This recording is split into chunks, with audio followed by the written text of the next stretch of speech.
In today's video, I'm going to teach you how to clone voice in ElevenLabs. We'll walk through the exact flow from opening the site to saving your cloned voice, with tips to get the best results along the way. First, open your browser and head to the ElevenLabs homepage. If you haven't already, sign in so you can access the voice tools.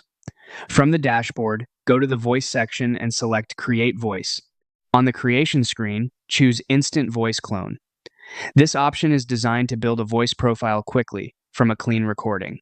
You can either record audio directly in the browser or upload an existing sample. If you're recording, use a quiet room, speak naturally for at least a minute, and keep the microphone at a consistent distance.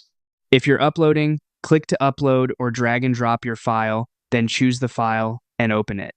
A clear, uncompressed, or high-quality file will usually yield better results.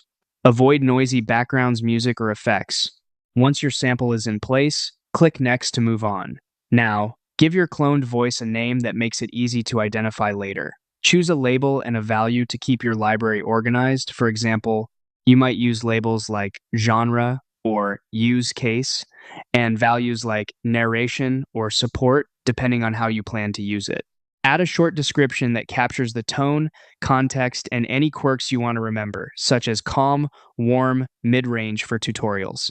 Before saving, check the confirmation box stating you have the necessary rights and consents for the audio you've provided.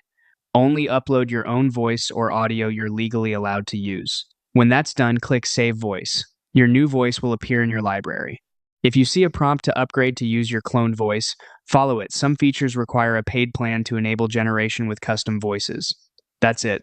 With a clean sample, clear naming, and proper rights, you'll be set to generate consistent, high-quality speech with your new clone.